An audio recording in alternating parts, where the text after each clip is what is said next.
and welcome to The Real Study with your hosts, MrSniDBitS. So like two teams with that movie, it seems like either people love it or they hate it. Okay, I do too. I do too. Yeah. BlackGirlMarvel. I cried laughing. That was hilarious. Tylermakesfilms. It's meant for us to kind of contemplate. Like, I don't think his response to me is completely appropriate. Like, it makes sense that he would react that way. Allthemoviethings. I think the thing why I enjoyed it more too was the fact that we were going to talk about it from this perspective. Lieutenant Commander Ray. I can watch them. I never find anything wrong with them. I love them every single time I watch them. And this absolutely qualifies on that list. And me, the Real Study movie voice guy.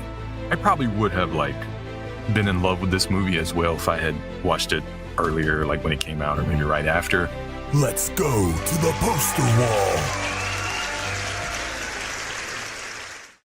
Good evening and welcome to The Real Study. My name is MrSniDBitS, and with me as always is BlackGirlMarvel, all the movie things, Lieutenant Commander Ray. We also have Tyler. He's hiding in the background. You can't see him right now, but we also have back with us for this series of films is Mr. Marvelite with the Terminator series. So we've got a ridiculously full house. Tonight we will be discussing Terminator 3 Rise of the Machines, as well as Terminator Salvation. So we're right smack in the middle of the whole franchise.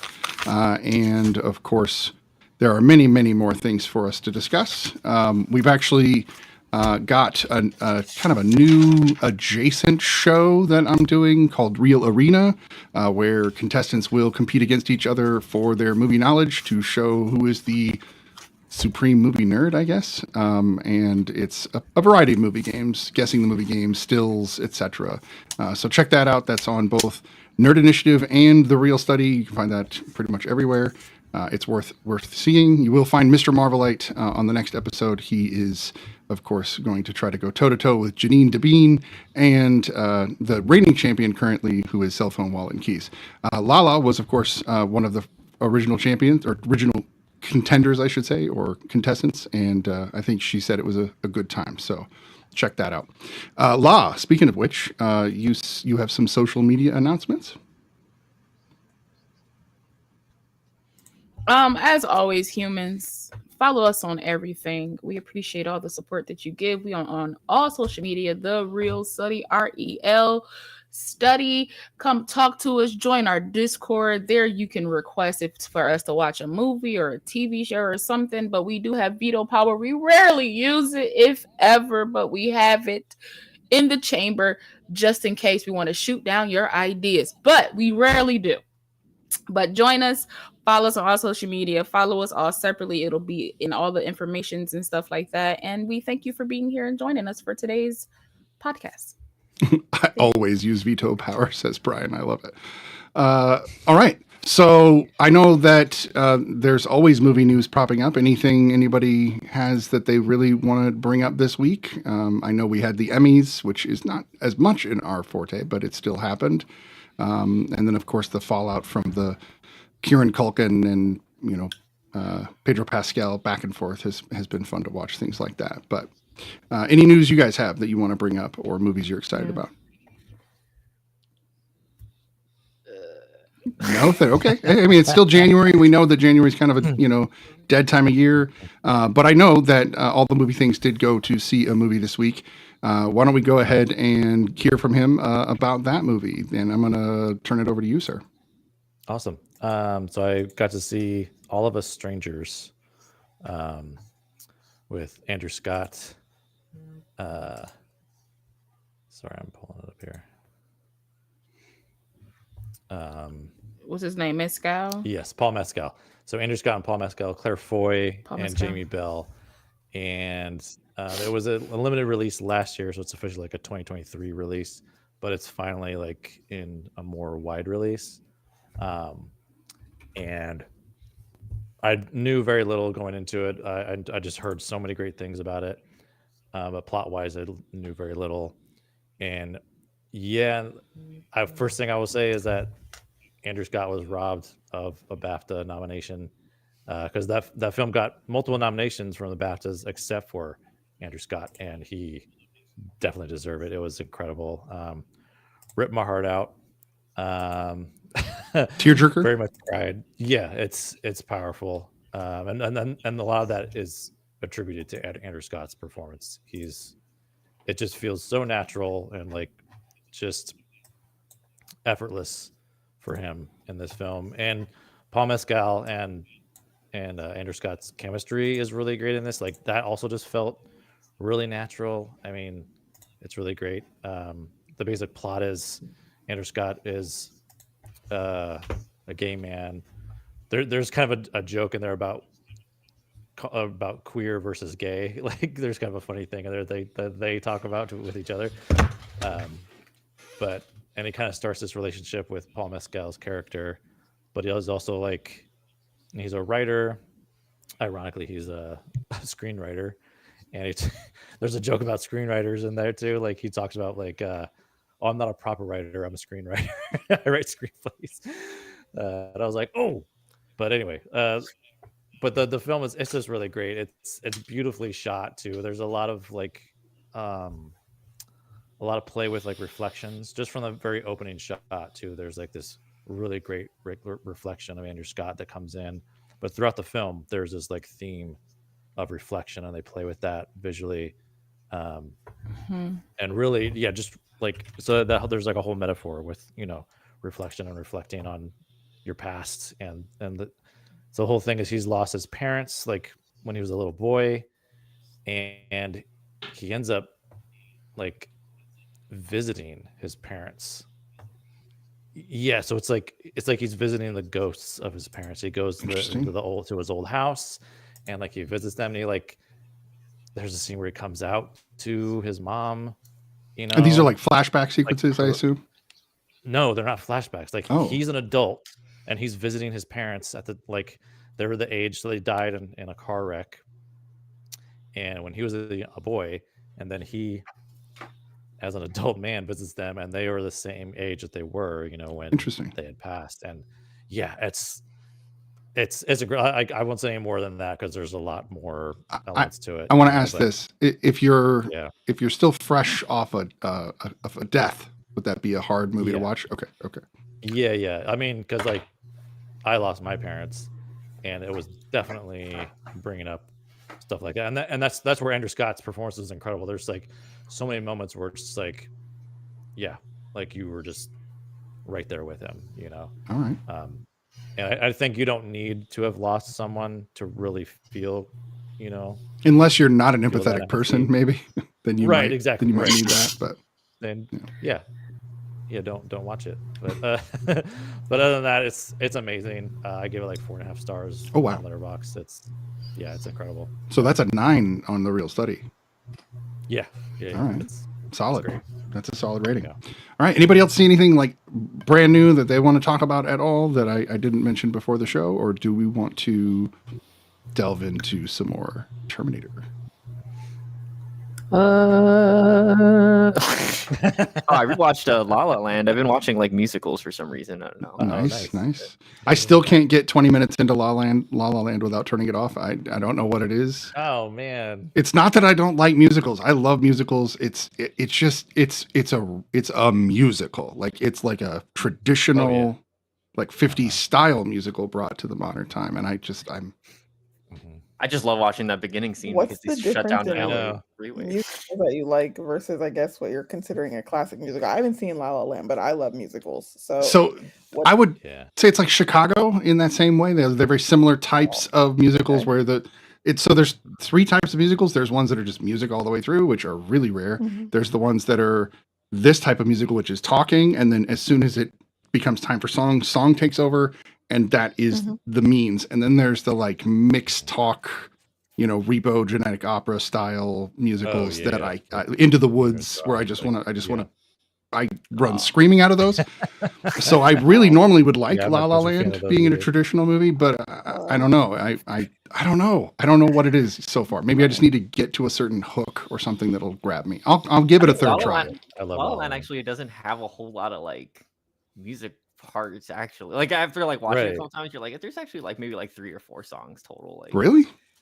that really are like the rest. Because are there's just the kinda, first like, one, and then when fanciful. as soon as she's talking about staying home or no, going to work instead of going out with the girls, there's another musical there or another song there. So like that's in the first 15 minutes. So And then I Ryan guess I'll give it a Gosling is try. sort of singing, I guess. He's kind of like, Yeah, it's very like because he's like a jazz pianist, yeah, so it almost feels like that really isn't like a musical yeah. element, because that's his job. But Mm. yeah, Mhm. like so I see. Yeah, All right.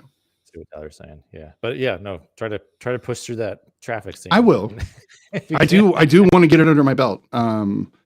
A lot of the movies I've been watching lately are still older. I watched Werewolf of London, 1931.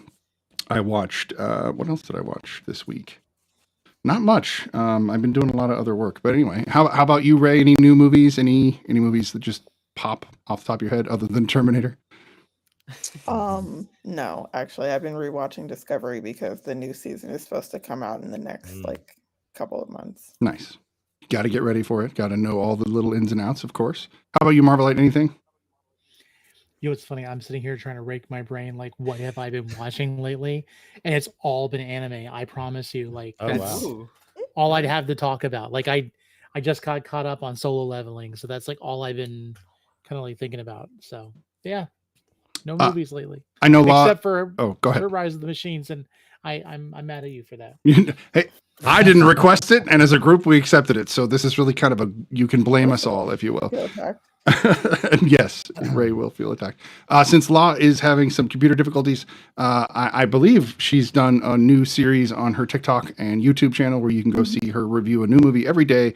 New to her, I should say. Some of them are new, some of them are older, but she is doing a whole series on that, so you guys can check that out as well. So yeah, let's move on to discussing the Terminator movies, as well as the inevitable discussion of the timeline that we're going to no doubt get back into. Why don't we start with Tyler? We're going to start with you because I want to quickly hear from you about Terminator 2 because you weren't here last week. So give us your feelings on those, and then we'll move forward. Oh yeah, I think I love I love the first one like a lot. I think the first time I watched it when Blockbuster was still around, my parents rented it and I was like, Walmart? No. Walmart. Errol's? Well, Walmart's still around, but yeah, like I remember liking it a lot. I remember being like really scared of it because I think when I watched it, I was like 7 or 8, probably like around the same time my dad showed me Alien when I probably shouldn't have watched Alien. Good dad. Yeah. I remember, and then rewatching it, I didn't get to talk about it last week, but rewatching it, I thought I had remembered a lot of different scenes a certain way. Like, I don't know, I was having like a Mandela thing, like her last line when she's like, I thought she said, "You're terminated, motherfucker," but she actually said something else. Just fucker. Yeah, she's like, fucker. I was like, oh, that's not as cool as everybody. But I also, and once we get to like these films, I like the first one a lot because it was a sci-fi like horror film, and then the franchise just slowly started to become something else. Even though I do like the second Terminator because James Cameron is really good at like I think sequel things. Like I like Aliens. Yeah. Like he's really good at like taking the foundation of something and then enhancing it or like doing something just different, amping it up completely like out of bounds. But yeah, anyways, first two were good. Rise of the messy machines. Yeah, I think we were talking about it earlier. It kind of felt like it was right around that time when everybody like CGI started becoming like a big thing, and you just had to put CGI in everything. It wasn't to like enhance things anymore. It was more like if we could do it, we're gonna do it. Like, but watching like the opening of this movie, it was weird. Like, okay, this is very specific, but there's a scene where like it goes underwater, right? And you see one skull. I'm like, oh yeah, that's a callback. And they're like, more skulls because CGI and we can do it. And I'm like, that's cool. Comes back up. Just as like a collage of just CGI mess just everywhere. And then I don't know. I already kind of like felt a certain way about it as I was going into it. Even though I was like, it's supposed to be exciting, right? Like this is supposed to be like the moment before the Judgment Day or whatever. Mhm. And then I don't know, there's very dated things like the opening scene with the big thing was like, oh, it's a Terminator, but she's a woman. You're right. Like, Yeah. and then there's a part where she looks at the Victoria's Secret billboard and like her little boobies, and we're just like, okay, that's like, all right, that didn't really like do anything. I don't know what. It didn't even help her in the situation. The cop didn't change what No, like literally you nothing. need to do that. Right. Just It kill was- the guy and move on. Like that's all you gotta do. Like I think that's something the third and fourth films suffer in a little bit more with the Terminators, but we can definitely get into that. Mr. Marvelite, what did you think of Terminator Rise of the Machines? Terminatrix, that's right. That's what they call her. I had lots of hopes for this. I really would have loved the original John Connor to come back for this. They didn't do that. That didn't work out. But at the same time, realizing how this kind of fits into everything, I'm so glad he didn't. Again, kind of like good, pulling off of what Tyler said. You bring in this thing, and I think I mentioned it last week. You have this female actor. She's going to be the first female Terminator. You're going to make her the big bad. That's awesome. That's great. The first thing you do is make her augment her breasts, and it's like really, like you turn something that could have been very positive. Again, this is 2003. We're talking about a time where you would think that we were a little bit more, aware of our surroundings, and yet we've come so far, but have so far to go. And absolutely, it kind of that immediately pulled me out of this. I liked the concept of her being the next step from the T-1000. I think that was the most important thing. Like if this movie, which it did do everything wrong, there were certain things that had to build up. There had to be a progression of who was sending the Terminator back, which there was. There had to be a purpose that was different from the previous films, which there was. There had to be an explanation as to why, though the last film seemed to be a good, end to everything, with the exception of the first, because the first, there was the promise Judgment Day was coming. Second one, Judgment Day was stopped, but actually it was just delayed. Yeah. And then in the third one, you have this idea of Judgment Day was inevitable, which I kind of think like undid some of the things from Terminator 2 when you have there's no fate but what you make. And again, we get a little bit down the road and you kind of understand the idea that the fate that you make, you alter. We talked a little bit about the paradox of that, but the characters were very unmemorable. I think the Doctor was the only thing that was really, more of a pullback from anything else. I feel like John Connor's progression from being a kid that was, he was a tough kid. Like you wanted to be that kid, in Terminator 2. And then in Terminator 3, you look at him like he's a putz. Like that's the best way I could say it. Like he's paranoid. He has the abilities. You never see him actually really do the abilities other than he knows to go to a vet to find certain drugs. But he's a shell of the character that you kind of built up. And though, you are supposed to shift gears to a different character, it's not clear. It's very muddled, and it was just very disappointing to me. Mm-hmm. That's fair. How about you, Ray? I know you have a fancy for the whole series, even though you believe it has its ups and downs. What do you think of Terminator 3? So yeah, when I rewatched it today, I actually took a lot of notes. I don't really ever watch this one. I do own it, but I don't watch it very often. And I kind of want to, like, before I get to like my analysis, kind of at the end there, Tony, the thing that made me really change my mind, I actually think that there's a fair amount of characterization for John in this movie. Have you ever been stalked before? Have you ever had a stalker? Not as well. Get ready because here's your stalker. No, I'm just kidding. The reason I asked the next step of the real study. If you have something that stalks or haunts you, you will become the shell of the person you were. It's not like an extreme situation, but I got into a car accident a few years ago, and the guy that I hit. It was his fault, but I was behind him. He called me repeatedly for probably like 4 weeks, and I had to get the insurance involved. I had to call the cops on him. But like every time I got a phone call from a number I didn't know, I was really like, I was so nervous and concerned. So imagine that his entire life, he's been fed this future that he thought he stopped. So from the moment he was born, Sarah was preparing him. And we see him this kind of jaded teenager. And you mentioned this last week, like it was like, oh, he was like kind of thought it was a game until he realized it was real. And then from that moment, he goes through this harrowing ordeal, and he thinks that they've stopped Judgment Day. But we can see in this movie, he never believed that. And that's why he was so That's a good off the point. grid. And living in the shadows, trying to avoid having to, one, fulfill your purpose, because he knew that he was supposed to be the leader of the resistance, but hoping that you don't have to, because you don't want that future to actually be there when you get to the future. And he did. And that's exactly what happened. Is he's living in his car, he's kind of living in, you know what I mean? He's off the grid, like he describes.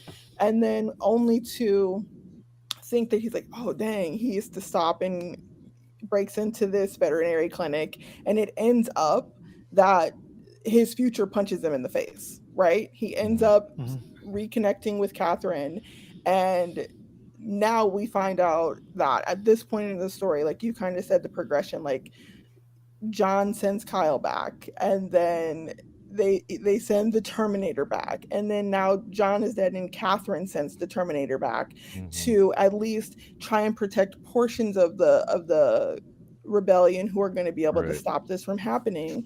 And he's like, oh, now if you thought you had stopped something from happening, didn't ever believe you did, and now you know for sure you never did, that you would be Or like, may okay. never will. And that's why, exactly. And so that moment in when he breaks into the mausoleum, and all the guns are in Sarah's casket, and he falls into full despair, because he's like, what is the point, right? What is the point? So I do believe that there is actually characterization growth. I don't think it's a good movie. I believe me, there are a lot of flaws, but I don't think the flaws are in the story or the connective tissue. It's in the way that they made the movie. So Brian, what do you think of Terminator 3? Then we'll go to Law. This is only the second time I've seen it, and I was forced to do it this time. So that says a lot right there. But this movie, like, man, like as soon as I started watching it again, I was like, oh, it hurts. And like it's like Law said a lot of the things, or Ray said a lot of the things that I fully like agree with too. Like John's characterization like makes sense to me, you know. Plus I think about like he probably wasn't, like Sarah had raised him, you know, with all this training and all this like knowledge, but that probably stopped after, you know, Terminator 2 Judgment Day. It's like, okay, we prevented this, we don't need to do any more training anymore, you know, because it's done. But you know, John probably loses all those abilities and those skills as he gets older, but he still has his paranoia, you know, like Ray mentioned. I do like the concept of like that they bring up in this film of like, yeah, we just delayed Judgment Day, you know, and the like kind of crazy timeline of like they sending these two Terminators back almost immediately before Judgment Day is about to happen. Like that's pretty intense. And then just having to survive, you know, like that realization when they go to that bunker where John thinks, okay, we're gonna like prevent it from happening again, but really it's just like, no, I just sent you here to keep you alive, you know. Like that's pretty. I did like that part. Like, yeah, that's like, oh, it's kind of that's heavy, but yeah, just like so many things like you know, you think you're gonna have this like feminist version of a Terminator, And then that like immediately goes out the window, and you're like, feminism? Question mark? Like, yeah, she just like loses all kind of like credibility, and it's like, and plus, where is she getting that from? Anyways, like, where is that? Where did she learn that? Is that programmed in her? You know, like where? So the Yeah, like, T101 was sign of programmed where with she full learns that. psychology of humans, so I assume she was too. So she might Right. know that kind of thing. I mean, it's not. Yeah, it was. I believe that more than I believe she can just touch vehicles and take them over. I thought that was kind of odd. Right. That's Yeah. just a weird choice. I mean, I understand why they did that too, where it's like, it's the era of like cell phones, you know, and even though they're like older cell phones, Right. it's just funny seeing those. She like electronically hijacks the car or whatever. Yeah, exactly. And yeah, we had mentioned earlier, it feels like a parody in a lot of ways of For sure. of Terminator, and just it's like they really tried, like a lot of the jokes, if you want to call them that aren't funny, were really forced, you know. Yeah, talk to the hand thing, like the glasses that he puts on. Jeez, yeah, it's just like It was eye roll moment after eye roll moment. Yeah. For sure. So anyway, loved it. I don't Loved it. La, what do you think of Terminator 3? I know that this was your first kind of go through the middle of the Terminators. So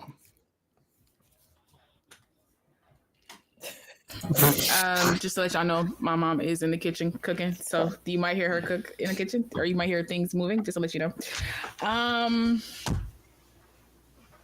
Let her cook, as the kids say. Okay. This film is interesting. Literally. Literally, yeah.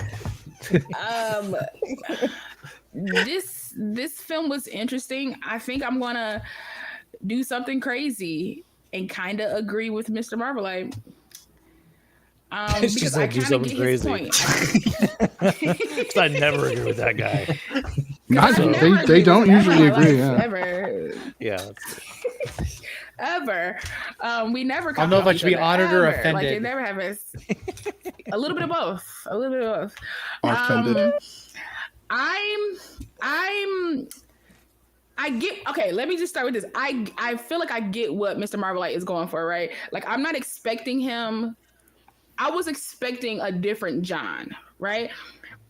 I get what Ray said makes sense. What Bryce says makes sense. It does make sense in the context of the story, but also for me personally, what would also make sense is we see that Sarah doesn't believe that Judgment Day has stopped due to her casket having all of the weapons you can think of, possibly of that era in there, and probably some before, right?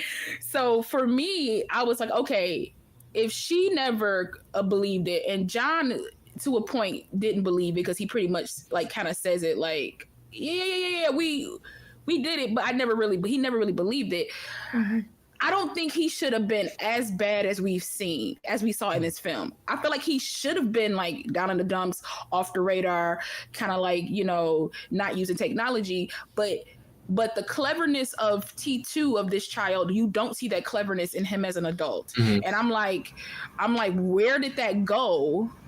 I was like, and I get it, you lose some things kind of like shake off, all that kind of stuff. But I don't really think that Sarah would have stopped training him, maybe hardcore like she was, but I still think she would have done things throughout his life to prepare him for some stuff. But for me, I was a little disappointed in John in this film, because I was just like, wow, I expected just a little bit more from him, just a little bit more from him. This film was just a lot of like anticlimactic. Like when the things would happen, I wouldn't care. Like the fights between the TX 1000 or TX or whatever. It's just the TX, yeah. or whatever. It's TX, right? Yeah. Like so, like between the TX and the 850, like the fight on the road was too long for me. That's probably like my favorite part in the whole movie, though. Was like, let's just have this to be the whole movie. On the crane. Just a constant, yeah. Yeah, I was like, why are we doing this so long? Yeah. I was like, why are we doing this so long? And I was like, what is this trope with always making Arnold Schwarzenegger's like cyborg android the weakest, but somehow he still wins. He even over says these it. He even says it, Locke. He's like, highly advanced- she's smarter, more advanced. She'll win, and then he keeps winning. Like, And he keeps winning, and I'm just like, whatever. I do have a theory about why that sequence is so long. It's probably because it was expensive as hell. Oh, to for make. sure. Okay. Like, Yeah, they took out a so couple they're real So they were buildings. like, we Yeah, don't get yeah. all A lot the of that's real. screen time on Yeah, they're this. like, we Yeah. did it, But for a watcher, I No, totally. I went to sleep and woke up and was like, it's still going. Now that didn't literally happen, but that's how I felt Yeah. happened. It was just such a long. I was like, where's Vin Diesel? Because this is Right, what it this was is. almost This is what comparable this to is. that. Like, You know, Give me Vin Fast Diesel and was watching Furious. this like, we're doing this. Yeah, that's No. Terminator 3 was the He inspiration. did. I love it. Too, right. He did. It was because right in after Fast and the X, he Furious. essentially Yeah, uses yeah. like a I know. crane. Yeah, oh, totally. That's He uses a crane And he acts like a robot in one of his movies. I'm just saying. Yeah, no, the emotion I had out of so Arnold much- in this I movie. took like That's I another took like thing. a lot of notes. He was very. He was like way more robotic in this than any other of the Terminators. Even his movement was much mean, more yeah. like, yeah. What do you got, Locke? I That was took a a lot of. collection. Oh wait, what is this? Oops, my bad. I'm in the wrong notes. Okay. Oh. My bad. Oh, I was in the wrong notes. You feel me? I was in Salvation. I need to be in Rise of the Machines. Okay, so I said this film is goofy. You had to write that down. I had to because I knew my brain would remember it, but I really needed to remember it. And I talked about the fight scene. This film was literally like a mix between the first and the second one, but just not the good parts. And I was kind of like, that's a good way to see it. I was like, if you're gonna, It's like if the you're coffee cup gonna, scene you over and over know, yeah, if you're gonna Force Awakens me, if you're gonna give me the same movie, make it better or make it at least close to what I remember the other two to be. At least give us And Ray, so right? I did like At least. Christiana Loken. You feel me? Like, give me something. But I did like Christiana Loken because she's honestly kind of like a sci-fi queen, like an underrated like sci-fi queen. Right. She Like, does a she's in lot so of B many, flicks. like, Yeah, totally. sci-fi. Like, she does a lot of like those type of films. So like, I was like, if you ever needed somebody to be like emotionless and like a robot, she was literally like a mix between like Arnold in T1 and Robert Patrick in T2. She was like a mix between those two, and I was like, I think you picked the right actress to be this. Couldn't So, they like, have at least? I honestly enjoyed her. She should have been in black. enjoyed her. Is she a Personally, B-film queen because of this Right. movie? I think so. I think a lot of it is after the fact. Yeah. I think the suit she wore is fine, but it's red. I think if it was black, it would have looked better. It would have given that ominous feeling. Only because Arnold wore all black in all three of his films.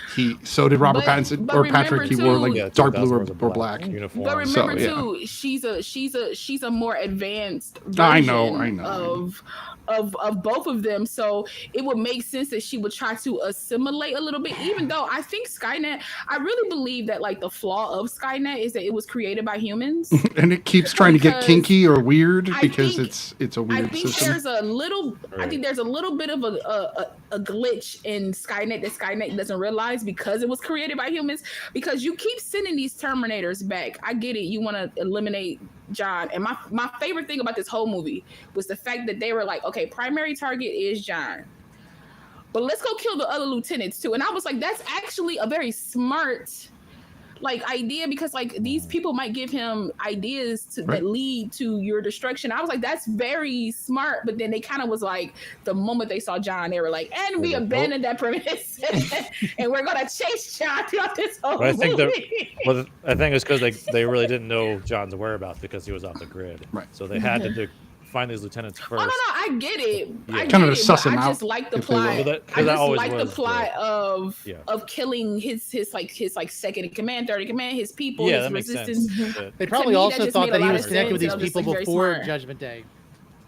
yeah. But that's Or what maybe they were. They say Right. which movie did they say it in? I think it was the third one. They say something like it was a third one because her dumb daddy said it. I think said something like, and I do mean that. I was just like, they're like, it's a glitch in the system. I don't understand what it is. Shut the program down. Like, shut the program down and reassess. Like, I was just so annoyed with the whole like military. I was like, that's so realistic. We're gonna die. The government's gonna kill us. But anyway, It's like Jurassic Park all over again. We just keep doing it. oh my gosh, they just keep doing it. that's And how it so, always Would you rather Like face Brian dinosaurs said- or Terminators? I mean, really, What about Terminator Dinosaurs? Dinosaurs. No, I knew you were going to say that. I knew that was going to No, Terminosaurs. I'll They already take did I'll it take in dinosaurs all Transformers, day. That's right. Yeah, basically. Grimlock. I don't remember what I was about to say. Sorry. Yeah, I saw that opportunity. I had to take it. While you're looking, I'm gonna give go ahead. I'll give my 2 cents. Go ahead. So when I watched Terminator 1 and then watched Terminator 2, I had specifically said last week how I noticed they went wider in screen, the quality of the image was higher, everything was better. And then when I watched this, I was like, wait, where did at least match Terminator 2? Don't go back. And they did. They went to a less widescreen. It's not quite as widescreen. Yeah, exactly. Yeah. Right. Although there are some of the same people, like the two main like executive producers are the same. Right. From it's the still the same production company from 2. Like they go the same company from 2 on, I believe. The director surrogates breakdown. Sure. Those are great. U571 is actually not a bad movie, but just doesn't feel like the guy I'd be like, hey, you remember that James Cameron hit Terminator 2? Do you think you could match the energy of that movie? Sure. Yeah. No, it really is. This guy looks like the kind of knockoff James Cameron with his filmography. And I don't mean that in a negative way, but he does sci-fi movies, but they're not as big a hits. It doesn't mean he's a bad director. Jonathan Mastow. Again, like I said, U571 is a good movie. I enjoyed that film. But this was rough. This is challenging to get through in parts. It wasn't funny. The part I like the most is not the truck scene, although that does harken back to the truck scenes we talked about from the other films. It was another flat front truck, but they had to make a bigger one this time. And I was like, well, you gotta, this feels right, in a sense. But I liked that it was the Empire Strikes Back of the series, where this isn't good. Nothing good comes out of this film. It's bad for everyone.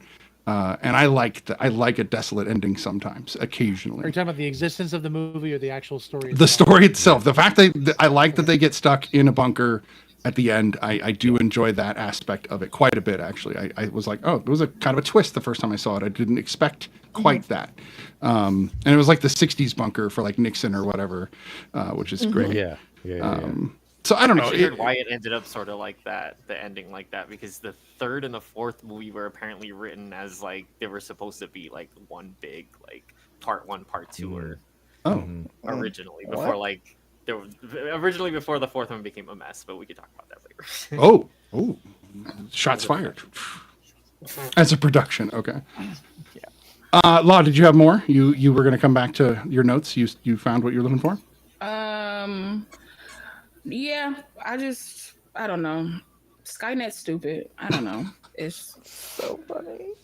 for a thinking computer, it's quite stupid. Like, it's just because if it thought, it would stop sending Terminators back, because every time they send a Terminator back, John gets on the path to his destiny. So it's just Like firmer on his path every time, right? yeah, like firmer. Like if you would have just left him alone, bro would have been. Judgment Day would have happened, and he would have never realized that. It's true. Just leave him alone. Just stop doing what They you're should have doing. just fought the humans in the future, and exactly. They should have Yeah. just tried to wipe them out It the just way been they should done. have. I think shout out to Nick Stahl and Claire Danes, because they were a part of my childhood, like my 90s, especially Claire Danes, man. Shout out to Claire Danes. This film let me know that even though it's like it's a bad film, but she's great in it. Even though she does a lot of screaming, but she's great in it. Yeah. She does a lot of screaming. I feel like Dane DeHaan is the new Nick Stahl, because every time I looked at Nick Stahl, I was like, he could be the Green Goblin. I was like, he was just like, That makes sense. Yeah, he That could be a does make sense. Chronicle flying around, man. I was like, he could be. Well, he was in Disturbing Behavior, which was kind of an off the radar movie that nobody really thought about, but people liked it. Yeah, I'm with you. What did I want to say? I said something. Something happened in the movie. Claire Danes' character picked up a gun finally and shot down one of the Skynet robots. And she had the gun, and I looked at the screen, and I'm looking between her and John, and then literally at the same time, me and John both go, "You remind me of my mother," and I was like, "This film is terrible." I can agree with that.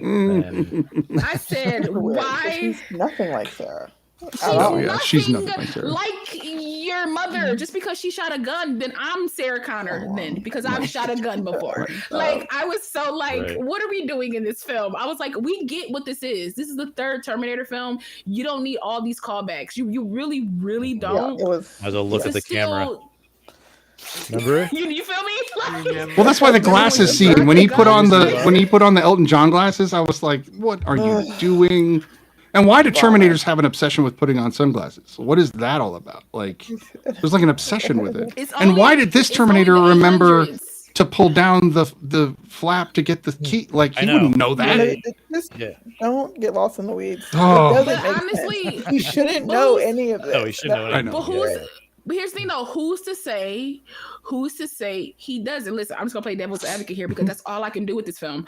How do we know?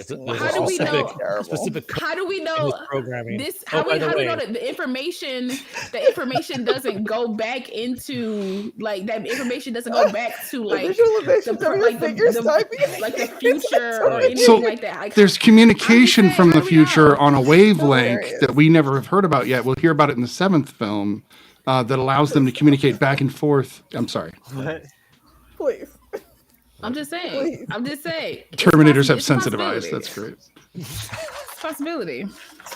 Now it would make sense because their eyes do turn red sometimes. So like if they're trying to hide that, I guess we could accept it for that. But I mean, I feel like if they can bring in process, like they can process and like stuff a lot, it's a possibility that they can like push that stuff right back out to where they got it from. Right.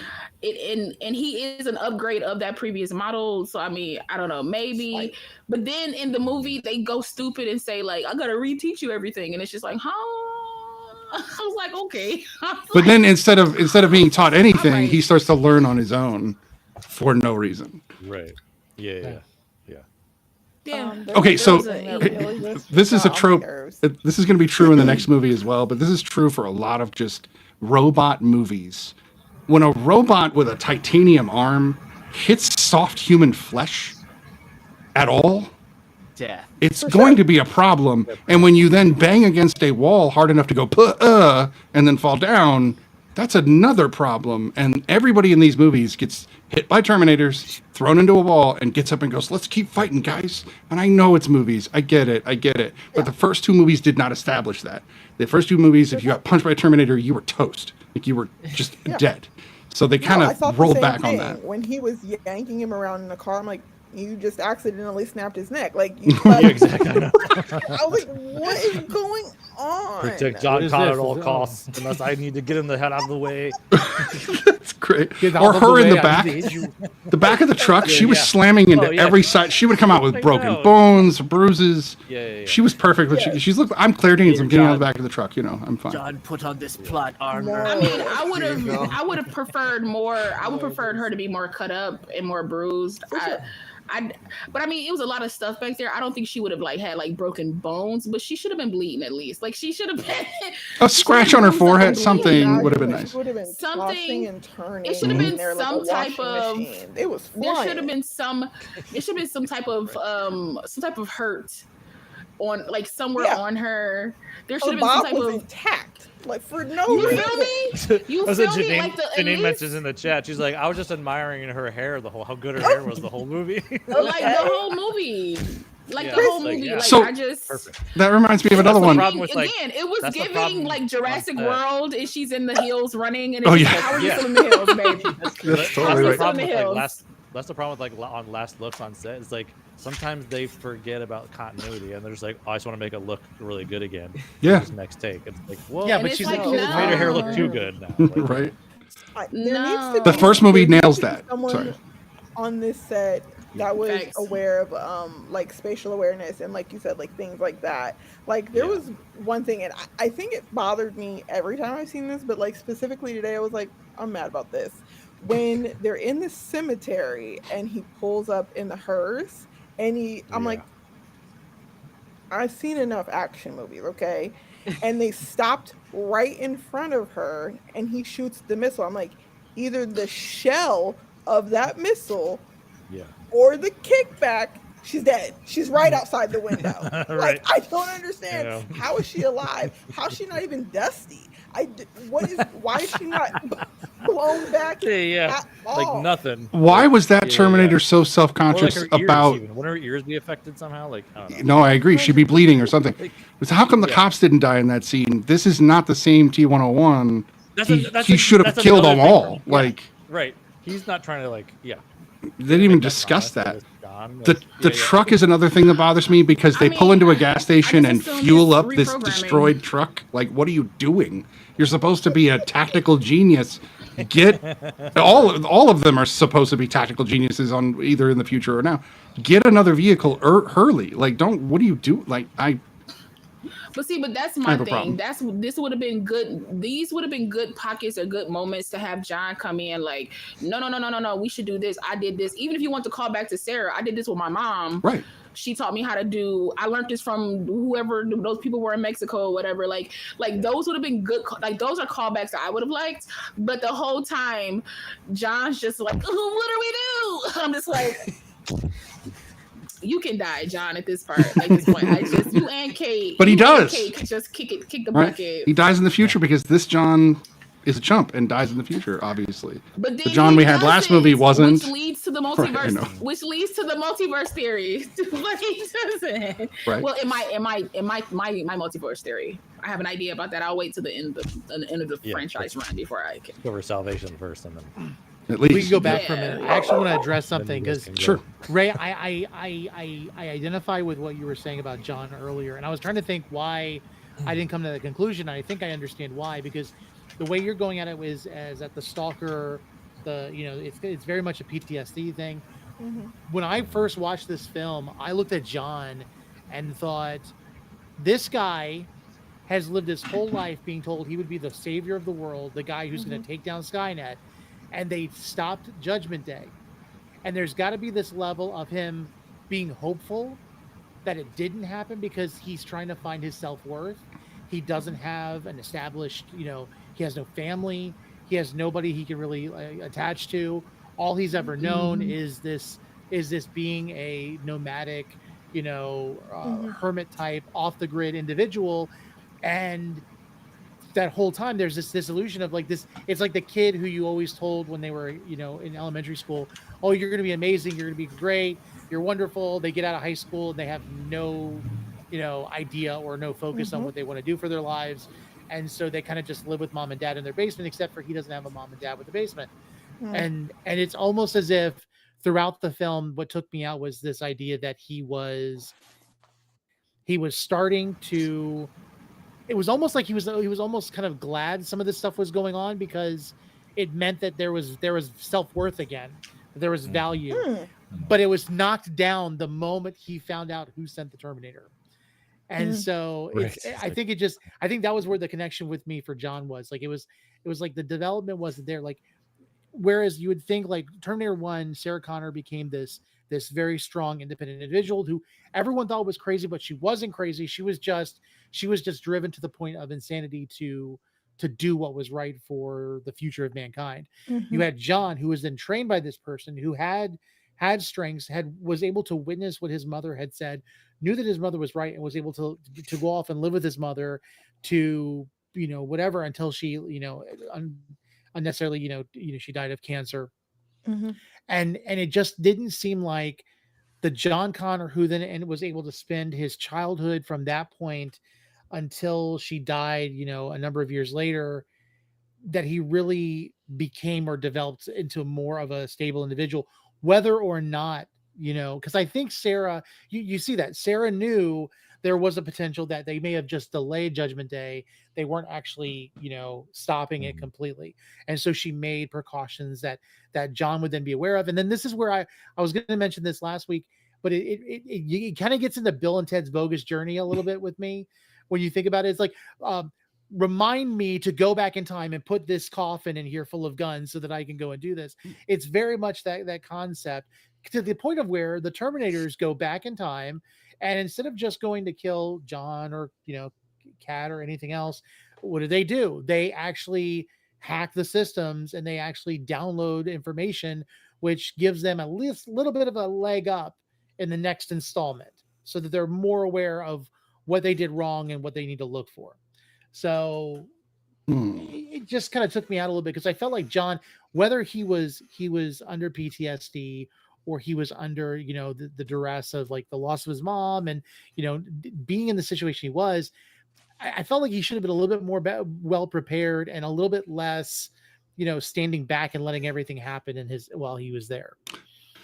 I think of it as I'm gonna go with Ray on this one, because I think of him as more like Carl from The Walking Dead. This kid was raised in the zombie apocalypse, and if the zombie apocalypse just ended one day, what do you do? What do you do with yourself? Who are you? What are you like? I see your points, Tony. I do, but I think that the shell of the person would be that if you don't have that destiny, sure, you might still hope in a weird, deranged way that it will happen, because who doesn't want to be the leader, but at the same time, the fact that it didn't happen would make you go, well, this is literally who I've been told I was my whole life. But here's the thing, that what you just, the illustration of Carl in The Walking Dead is a perfect illustration of it. If you're talking about the TV show, 100%, John's on par with that. If you go back to the comics, Carl went after Negan to kill Negan himself. Like, right. Carl was a tough kid. Like, I was referring to TV Carl, so yeah. So like there's like this duality. It's like we're stuck in this timeline where we're watching the the lesser version of John Connor, and I feel like that's kind of where we're at with it. That, and I understand your perspective. I want to say I understand where you're coming from, but I feel like, for me, it sounds like you're going more off of your hopes for the character and not the actual character. Because it seems more to me like you said it perfectly. If he's like out in the wilderness, he's kind of, I've disconnected from society. I don't want any part of it. I don't want them to find me if I didn't stop it, right? And so, like you said, he kind of got excited. I wouldn't say excited, but like you said, this was his purpose. He felt value again. Yeah. Right. And then when he finds out that he actually got killed, wouldn't that you would take a blow? I mean, that person would be taken aback by that. And that's why you kind of lead into that, like, okay, well, that makes sense, I guess, why they're coming back to kill the people I was working with, because I'm dead. And then now he's like, it's almost like the knowledge of when you're going to die. Of course, he doesn't know exactly when that day is, but he knows that it's coming sooner than he'd hoped. So it makes sense to me, but I understand where you're coming from. It just I think it's in dreams and actual written characterization. There's lots of layers, and I think that's just the thing. Is it's like I do believe that when we get to that last scene where they're in the bunker, I feel like that's a better John than we had through most of the movie, and I think that's the thing. Like I think the moment where we have that sacrifice to save them, and then they're in that bunker, it's almost like he comes to terms. I just feel like the moment he saw the Terminator again and he knew what was going on, that would have been an opportunity to kind of snap out of what he was going through and start kind of resolving some of those issues faster. I think that's what was a little bit disconnected, but I completely agree with you. I feel like both could happen, because I'm listening to both of you talk, and you both make, like, everybody makes great points. And I feel like if the writing was just a little bit more tighter on what they wanted to do with John as a character, I feel like both of those could have worked within the same space of this film. Sure. Because what Ray is saying makes sense. What Tony is saying makes sense. And I do agree with Tony. Like, I just didn't expect this version of John. It does make sense to a certain degree, but then as a person that's now watching these like back to back, it's like, for me, it doesn't really make sense when you could see even during being with his foster parents and stuff like that. He had like a smart aleck little attitude. He was very sharp. He was very clever, and you don't was a see hacker. that. Like He was a hacker. You know, he was somebody that like already had a power over machines, right? In a certain That's a good way way. to put it. So now when we get to this, right? So now that we get to this like third film, I don't expect him to be robbing banks electronically or nothing like that. You know what I mean? But I would expect his knowledge of machines to grow because he knows what they become in the future, right? Like I would like just little character things for him. Like he should be creating VPNs. Worked better. Yeah. Well, so no, like for real, like I don't know. I don't. For myself, I think that I feel like if he's sorry, going to go to this hermit, I feel like if he's going to become this like hermit that he has, he would. I mean, he unplugged himself. Why would he continue to hone those skills? So no, I'm not. But that's the problem. I'm saying you're looking at it. You're looking at it within the context of this film. I'm just saying, like, if they changed the writing for me in this film, he would have been somebody that's on top of like machines and knew what he was dealing with. Or even even in the context of this film, if he was like, I don't even want to touch him. I understand that because, you know, a few of them tried to kill me. I get it. You know what I mean? Like, I'm not, don't touch him. But I would think he would still like read books about it, read, you know, like the techie articles about it, at least to have this knowledge. So like, I wanted him to kind of be a version of his mother, but still be John Connor. Like, I want him to be like, I'm going to continue my own training. I'm going to stay off the grid, but I'm going to continue my own, like, just because he never believed it was over. So, but he was living like it was in a sense, but not really. So he's the prophesied Messiah, like, basically, of this entire saga, and you have this idea he's Avatar that he's going to be, you know, and if you follow it, it's like a trope that they did a lot with a lot of movies where you have like, let's say, a superhero, and basically John Connor is kind of the superhero for the Terminator saga. You show them, you get them to a point where even as a kid, or, you know, as they develop as a hero origin story, you get them to this point where everyone like backs behind them, is all for them. And then what do you do to tell the next story? Well, we can't afford to him just be the superhero. Let's take his powers away. Right. And I feel like that's kind of what they did with him. They nerfed him for the sake of that way we have more story to tell down the road. But instead of nerfing him for the beginning of the movie, they nerfed him until they get to the end of the movie. And you don't get any. He's misstepping in the beginning, which is fine, which makes sense. The shell of the man, all should be that case.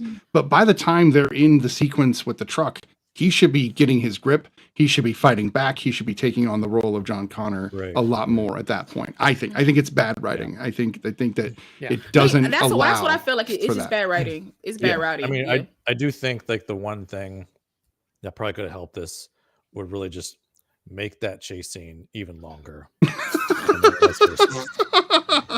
That's exactly right. That's exactly or it could have just been done by by another building. So this is an instance on the Real Study where the conversation is more sparkling than the film. This is another one of those instances. Add 2 cranes. Actually, just add a second crane. No, it's one. The cranes put together, right? Yeah, and then pulling another truck. Right. But then you want to transform it so they spread apart, and a smaller crane comes out from in between it. I'm just saying. No, let's do it big. Yeah. We're going to go ahead and rate this film so we can get to Terminator Salvation. Let's start with La. What do you rate Terminator 3? Not the I was slightly. That's hilarious. That was great. That was pretty good. Whenever Arnold shows up, that's the music. Even though that's a solid beat. It's a simple beat, but it's a solid beat. One more thing. Also, they messed up the music. The music isn't even good. Like, we don't hear any Terminator related until the very end of the credits. I'm like, you guys couldn't even do that right. Like, okay. Law, go ahead. I guess before I give my rating, has anybody seen Young Justice? The TV show Young Justice? No. Well, never mind then. I won't give that little bit of information. Then. Anyway, I'll give it a 5. I'll never watch this movie again in my life. I'll give it a 5. Tony. For a feature film that was so bad that the Sarah Connor Chronicles did so much better telling the story after T2, I would say I would give this a 3. It's really low. There are some things I think its concepts, the concept of the progressions, like we said, the things that kind of do go with the saga that did hit right. It's a different reason why the Terminator is being sent back. It's a different development for a different person. I think that the concept of going back and going after the generals was a good idea. I did like it made better sense for Terminator Salvation with the other Terminator going in and messing with Skynet's database. Hey. That We're getting there. that makes. I'm not saying anything about specific, but I'm saying it made sense. No, he's saying this for those TX getting in purposes, there, it like it's leads not. to It's salvation. not a. Oh, It's okay. not like a 1. It's a 3. There were great concepts. It was just really poorly executed. Yeah. This yeah. film should. Yeah. This should have gone right to DVD. I'm just gonna say it. Not Or at just right $200 on million. Sci-Fi It Channel. shouldn't have. Just saying. Sharknado was better fleshed out than this. First of all, you wilding That's right true. now. Look, I'm you're sorry. doing a lot. Okay, it's not good, but it's not Sharknado. It's not Okay. Sharknado. I will No, back Ray up Sharknado on was that. better. It is- Yeah. Sharknado 2 was better. All right, God. all right. We're gonna go down a Sharknado hole here. Ray, what do you rate Terminator 3? Yeah, I mean, it's not good. I would say a 5 for sure. All 5 of those is for the story. None for the movie. That's fair. You like the lore, Right. right? Right. No, I like the lore as well. There is lore in this movie Respect that that, yeah. does have solid Respect that, footing. yeah. Tyler, I'm also gonna probably give it a 5 because I think this movie's kind of carried by like, oh, that would have been cool, and they just don't. do You're it. right. Like, and then the ending scene. I love the ending a lot. Just it's Mhm. shiny. It looks great. I like it. Brian, Because it ended, right? You like it 'Cause because it- it ended. yeah. right? look, Yeah, credits. right. And the little snippet of the. I was like, oh, there it is. Yeah. Yeah, we almost Yeah. didn't do it, but we did it. Yeah. Go for it, Brian. Yeah, not good. I would. Want You know, to not lead good. with that I verse? probably won't ever watch this again. I'm bleeding. Yeah, it's man, it's hard. It's hard because it's like all of us are kind of saying like I do love the lore. I love the concept. It's like Mhm. man, this is like had such potential, and This movie made me bleed, y'all. It's so Yeah, terrible. okay. and yeah, it's just you can only go so far with it's I think it's one of those things where it was probably multiple things, but the script was probably good at first and they had a good enough script to go through, but once it goes through all those filters of filmmaking, it just gets Mhm. There pulled should have out, been 2 more there's- drafts. At least. yeah, exactly, or not Yeah. as many like opinions on Right. the thing. Too many you know what I cooks. mean? No, Like, right. yes, the right. too many cook situation. It's like, oh, we gotta have Too this, many we gotta have cooks, this, not a lot of flavor. Too bad. No. It's rated- Not a lot of flavor. Just Yeah. saying. It's a 5.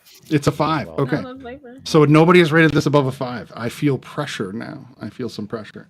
But not really. This is a 3. You. This is a 3. It'll never be better than a 3. Terminator 3. It 3 for 3. It's a 3. It gets a Yeah, 3. there you go. And it's literally because of everything we mentioned and more. We didn't even cover all of it. The Terminator turning around, really bad CGI. I'm a machine. I don't know. He was over the top. Even Schwarzenegger was a little much for me in this movie. Yeah. So yeah, a 3. You didn't like the fight scene in the bathroom? No, Oh man. or him destroying the little mini truck. I'm like, it's a mini pickup truck, dude. Make it a big And like, I'm size not truck sure at if least. this You know? will. I don't know if this will take. I don't know if this will take away like the woman that I am, but Kate's unnecessary.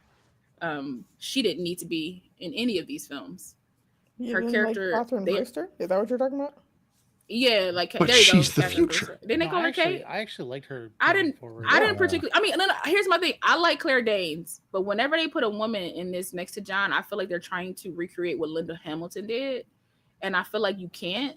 So to me, it just kind of like it doesn't go the way I want it to go because they never give the character enough for me to kind of like latch on to that character. They gave me enough in like this one, but not so much in Salvation, and we'll get to that. See, I always thought she was more of the humanity for John. I think that Hmm. I felt like he Right. was trained so much to be the fighter that she gave him more of a grounding to consider. I mean, even when we talk about the next, I think she was the one didn't that see helped that. him say, okay, second, guess yourself. It's okay to question yourself. It's okay to do this stuff. And, she was definitely a hard for it. I don't think it was done well with Claire Danes. I'm not really a big fan of hers, but I would say she's a very worthwhile character. I just wish we would have had her fleshed out better. But that's Yeah. what I'm saying. They don't give He me doesn't enough like for me to Juliet. see that. I don't see that. I know, Sorry. right? It's kind of sad. It is. That was the best part of that movie when they both expired. So What? Wow.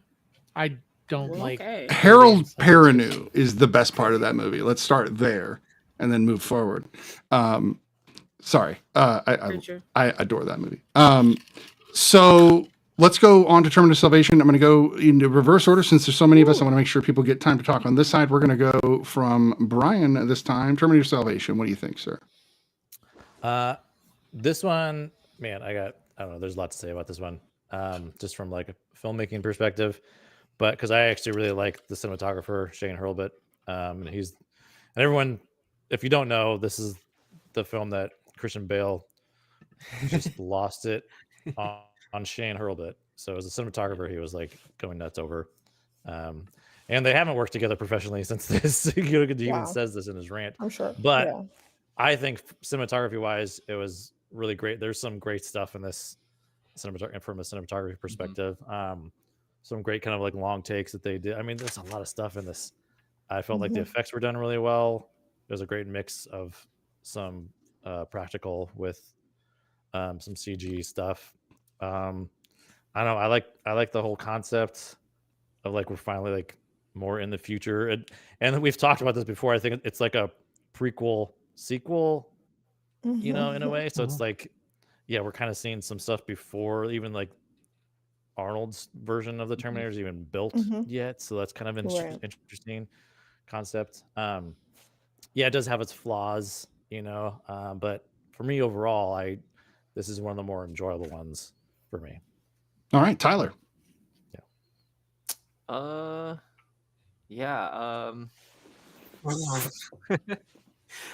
is the second time I watched it. I watched it a long time ago when I was like, I don't know, younger-ish.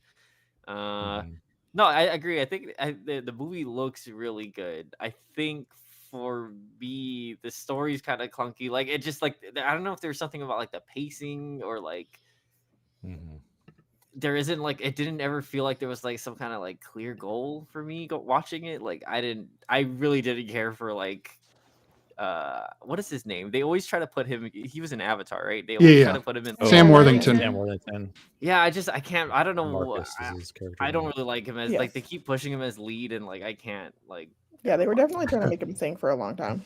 Yeah, for sure. Yeah, it just wasn't working. Like there's this one really funny scene. He was where, the like, Jared Leto of that era. He comes out of the mud and he's like screaming, and then there's a part where I'm just like, oh. this is weird. His yelling in general was kind of odd. Like it was. I like that they tried to do different things, like the aesthetic of like having most of this movie like daytime-ish was like different. Yeah, that stood out to me too. Yeah. So it was like I don't know if it like necessarily felt like a Terminator film, but like I get the effort. I was like, okay, they're trying to like do something different with this franchise. I didn't like. This is minute, but like the title sequence was like weak. They did the titles, and then in little lettering, they're like Terminator Salvation. Yeah, but it's like way off in the distance. It was weird. Well, it's like they repeated the They title did it twice. because it's say Terminator Salvation, and then at the end it's Terminator Salvation. It's like, yeah, we know. You already said that. Like, We know. it should have ended with the main Terminator Salvation instead of So the first one was like, oh cool, we're getting I'm with this you, is Tyler. different. Yeah. The second title was like, oh, this is what this is gonna be. All right. Yeah. Cool. Yeah. I did like the concept of like, oh, he's a machine and he didn't know he was a machine. Yeah. What? You think you're human? Yeah. Yeah, that was cool. Yeah, that's all I have to say. There's a lot of like nice looking things, but All right. I think this is where the franchise started like really dipping for me. I was like, I don't know about this. So for Especially with it being like a different company and everything, I was like, right. For myself, I think Salvation was a step back in the right direction. I felt like Terminator 3 was such a flop that really you could throw, spaghetti at a wall and you're probably going to come up with a better script. And I think they did. I think the script was at least interesting. Anything with Anton Yelchin, and you know, we here on the panel have always talked about Anton Yelchin. We love him. We miss him. I love Christian Bale. I think he's a very heavy duty actor, but he plays John Connor more like rugged and like aggressive than anyone else ever has. Which I like, but he's, you know, you got to have that screaming. There's even a moment, this is totally an aside, where he says, "What are you?" And I want to pair that with the "I'm Batman" that he says. So he's saying it to himself. I feel it would be perfect. Pray to me. That's an aside. I really enjoyed the sequence. Well, Here Comes the Rooster. You throw that song on, I'm going to get nostalgic. And then you do the scene where he goes out to catch the motorcycle Terminator. Probably my favorite scene in the movie, because you get to hear the Guns N' Roses. You get to see him do exactly what we talked about, where he hacked into this machine the same way he hacked into the ATM or the box. I absolutely adored that. When we get to the end of the film, I have some severe problems with the way that all goes down, because most of those people would be dead just from being in the same room with those Terminators. Again, it's my problem with the titanium arm hitting soft flesh. John Connor would have liquefied guts at least 6 times in that scene. And it's just, again, it's what the movies have already laid down. I'm not trying to like take away from movie action or movie magic. If you establish that Superman can spin the world around and make time go backward in the first film, then I will believe anything you make that Superman do from now on. But they didn't do that. They made everything very real and gritty in the first 2 films, and it led to this not being as it was. I don't know. It has its ups and downs. I digress. There was also no plasma weapons. Like, it was all machine guns. Did anyone else notice that? It was just like a weird continuity thing. That I was like, is there no like? No, this is pre that though. This is pre everything. No T-1000. Pre that. Yeah. Kyle Reese is still very young, and he's until he's older. This is essentially like the events that lead to not only like T1, because they don't have the time displacement, but kind of T3 at the same time. Right. So all 3 will lead from this. Yeah, these are the events. Yeah. Ray, let's go with you since you are sitting smack dab in the middle. Just as like an aside, we kind of mentioned it. It's like when they kind of meet. And before he is like, when does he know that the events in the future are happening? And we kind of see when they get the schematics, and he was like, and the guy, one of the, I guess the lieutenants, is like, your mom said, or that's what you said. And he was like, yeah, but he was still kind of taken aback. And it's like, oh, I think when you like reach those moments you were expecting, it's like, dang, I wasn't ready. You know what I mean? He was kind of like, that's the machine that's gonna try and kill my mom. So yikes. Overall, like, this is when I said I own number 3, this is the reason I own that one, because it was a twofer. It was like one of those like two discs. I was buying Salvation, but 3 was like, I'm not buying. Oh, it's free. I can watch. We'll give you 4 copies. Exactly. I please buy this one. We'll give you Right. Here's $5 of the story, and I like that we see him growing, like as the character John grows. Right, he's not born yet. He's a teenager. He's kind of lost in the sauce in the third one, and here he's kind of really fully coming into his purpose. And like, this is my duty. This is my job. This is my destiny. I didn't take nearly as many notes for this one because I've seen it way more times, and I actually think that there wasn't that many notes to take. I personally like it. I know there are lots of notes to say about the movie, but yes, Sam does a lot of yelling. Was the first note. I think that the continuity of John's scar is like a weirdly beautiful thing, because we kind of see it when John is older at the beginning of 3, and like the makeup they did on him in that movie, and that wig was trash. Okay, we even see it in Terminator 2. Correct. That John Connor, yeah. And then in this one, we see how he gets the scar, how they decide that he would get the scar. That it's kind of like a timekeeper. It's like, okay, we kind of see that, and you see him growing into the man who's obviously who sends him back. That's the man who's the fighter at the beginning of the first movie. I really enjoyed this one. I thought, shout out to Helen for being amazing, and she's Helena. Helena for being super creepy. Right. You're like, That's her forte, what's though. she up to? She's good at she's good Like- at creepy. As a vicious computer AI, I believe that. I believe that. Yeah. And I like the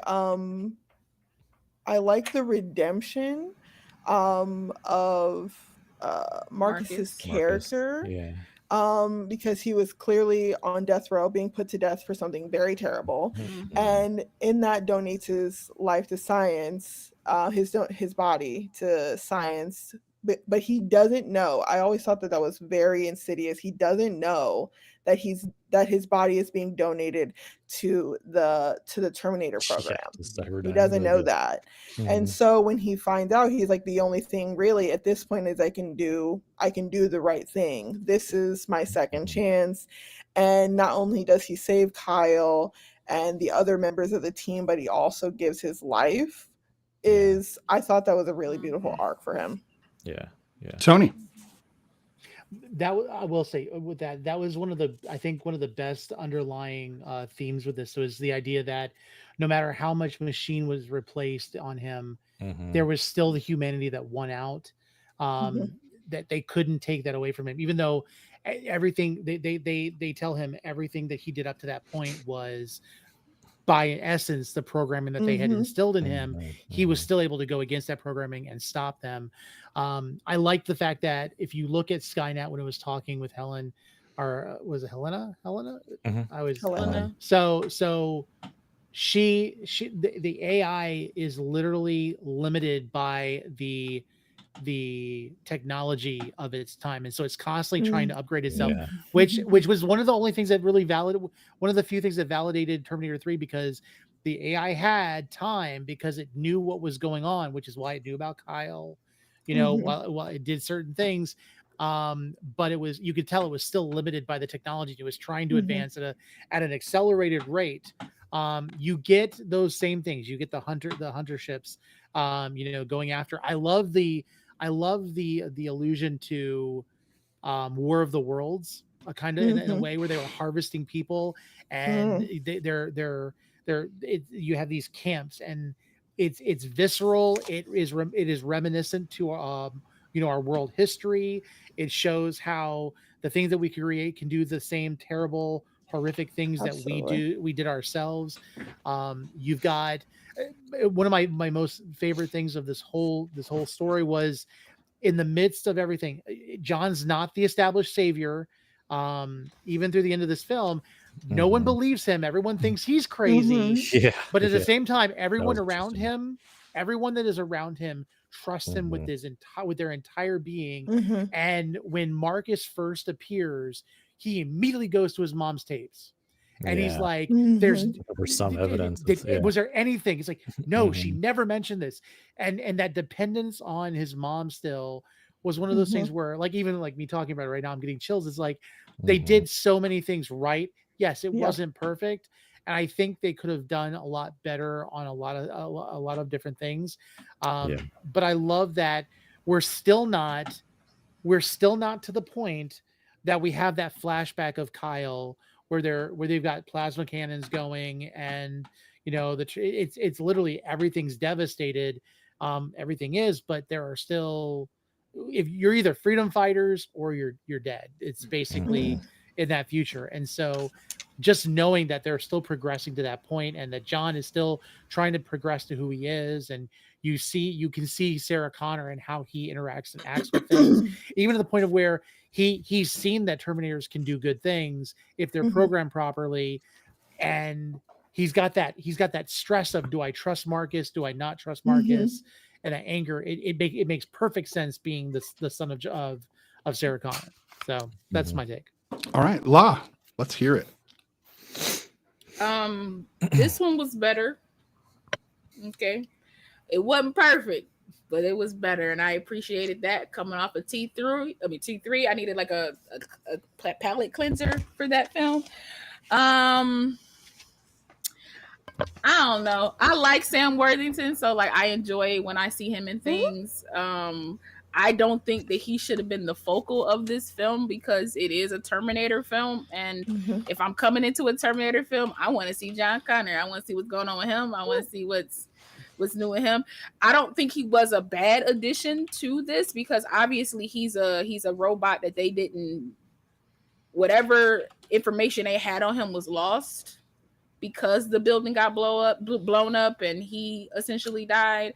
But then once again, Skynet like pretty much craps on themselves because you created this advanced cyborg and it gave his heart to John Connor. You killed him. They keep underestimating humans, right? That's what they do. Exactly, which is crazy to me. But it's also one of those things where it's like, this is where I feel like the films, but again, I won't really know it for my own sake until we get to the end of the films. But I think this is when it branches off into a different timeline. Because if we remember in the third one, John dies and she sends back that Terminator to help him in 3. But he did die in this one, but then he didn't. So I think this is where the branch of the timeline like kind of like branches off. But that's just where my brain is. I don't understand in this why they still on radios and stuff. I mean, maybe it's a primitive technology that they can't like hack into, but I feel like if it's a computer that learns all the time, I think it would have learned stuff about computers. I wouldn't touch anything that got a battery. That's just me. In this world, I would touch something that got a battery. Anytime I see Common in anything, I always laugh. Because it's not because he's a bad actor. He's gotten better. If you go back from when he first started, he's gotten better. But he has such a distinctive voice that it doesn't sound like acting. It's like he's about to do a melody. Like it doesn't sound like he's always doing his right. It's always because what did he say? Like when they tried to like do the signal in the desert. And I wrote it down. He says, it works, man. The signal works. It's beautiful. That voiceover was terrible. Okay. Because it wasn't him saying it in the moment. Like that. Yeah, it was. I was like, that's probably in. I said, Lord. I said, that was bad, you guys. I said, what year is this? 09 maybe? I said, what are we doing? I will say, I like seeing earlier like Terminator. So I think that's, to me, that was a good thing about being in the future. Especially at this point, was that you got to see like their lower base Terminators, and to me that adds to the lore, that adds to the journey, that adds to the if we like if this is a T800, well then, but y'all telling me that's a T600? Well, dang, what did the 100 look like? Like that, it just makes my brain move, and I like that. I like that my brain was moving. Like even if you didn't show me what the 1 through 5 look like, I didn't need to see that. But it just gets my imagination going. Well, like the eel, Roomba, by the way, the eel Terminators are vicious. Like I would not go in water ever again, knowing at those all. existed. No, not even put my toe in. I'm not going to deal with crocodile Terminators. That's not okay. So, by the way, the first version was a Roomba. That's the T1. Have you guys seen Love, Death, and Robots? No. Yes. There is an episode of that where there's a Roomba that starts to go ape shit. It's fantastic. Honestly, that's why I don't have one. Okay, I'm already afraid of my Echo, so I'm just kind of like, all right, let's just work it out. They start with cats and stuff. They start picking off cats first. That's how it works. So if you see for me personally, I wish that there was more. I wish there were more scenes with Christian and Bryce. Yes, they were good together. Because this was my point from T3 is that like, okay, their connection was nice. It wasn't something that was pushed or overly done or something that I was just like, ugh, gag me now. But I didn't understand her relevance. I really didn't. I get what the Terminator said. I just didn't carrying his baby. Quite see it. I didn't quite see it a little bit. She wasn't that part in that moment. Not in T3. I'm talking about T3. Oh, T3. Sorry. So I didn't really see her. I didn't really see her worth really. But so in this one, I'm like, okay, I'm starting to see what they were talking about. In the third one, again, the writing. If they would have just wrote that a little bit better in the third one, we would have got a glimpse of that. And then when you saw this one, you'd have been like, ow. But I just need to say, I just wish the story opened up a bit. Less focus on Marcus, more on John, Kate, and Kyle with a little Marcus thrown in, because I think that would have been nice. Also, I just want to know, how did Kate go from working on animals to working on people? I mean, I just need a quick little flashback, because they're not the same. One And copy I of know it's like Grey's some Anatomy would similarities. do it. I don't know. I Sorry. mean, I'm just saying. He started and so, small. So, like, for me, I just need like more cohesive writing, because part of me was like, did Kyle know that was a cyborg? Like, did he know that Marcus wasn't human? No. Was there any way in Not the until movie that later. Marcus was Like human? at the end, he Until did. later, Yeah. Right. He knew at the end, right? So part of me Yeah. was like, okay, all right, that's just writing for me, because he didn't remember that he befriended a cyborg. But okay, anyway. But for this me, is the multiple Salvation- timelines thing. This is they No, don't mention yeah, these no, things that's what I'm because saying. there's That's what I'm saying. So multiple like, timelines. I'm like, that's why I said I feel like this is the part where it branches off into like another timeline. So But that was sorry, I just just like want a to thought that clarify. was in my head. What are you saying that as far as him befriending Marcus have to do with? Why are you thinking that's a continuity issue? In the lost first on one, that. he I feel doesn't like mention being friends in with the the Terminator. right in the first one, he doesn't mention any of these things. Like, I would just prefer if like he didn't come in contact with Marcus, or if he never knew Marcus was, because I feel like that changes. Why But would to he me, that tell was Sarah that he was friends with a Terminator? Yeah, that's my thing No, I'm too. not 'cause saying they're- Why would he they're all have just mentioned Terminators that? to him. No, I'm not saying Right. that he would Yeah. like. I wouldn't say he would like mention it. I mean, I wrote it down. I don't Mhm. remember why I wrote it down, but I did write it down. Okay. I'm just saying it. But for me, I'm just saying like, No, and I to think me, if those you, are if you're as far as continuity goes, and I don't mean to cut you off, but I want to clarify no, you're fine. because in number one, he does tell her that they can look like anyone. He does Yeah. tell her that Mhm. that by meeting them, you would never know until they try to kill you. And so I Mhm. think that kind of goes with it, because he was with he was with Marcus for days. I don't think we get a Yeah. good Mhm. sense of the timeline, but he was Sometimes, with him for nah, we don't. days traveling. Mhm. And so that I don't think Fully putting his is trust in this. In Marcus, exactly. Well, and it's like, John So I Connor don't that think that's saved him, not Marcus, technically. So Right. Yeah, and if you think correct. about it, Marcus was on a journey to save him, but there was not. I mean, you had Kyle Reese in the camp longer than you probably had him with Marcus.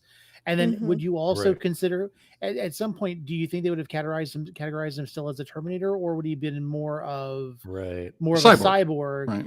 Yeah, so Right. it's Right, I think it would be more. I think it would be yeah. more of So a I more don't of a think they would cyborg. categorize him the same But way. it like, no, I don't think they would categorize the same way. But I'm just like, in my brain, I'm just like, did he forget that he did befriend one, or that one was in his? we don't was, spend like, in that his long with purview? But Kyle in again, the this first is where movie. I think.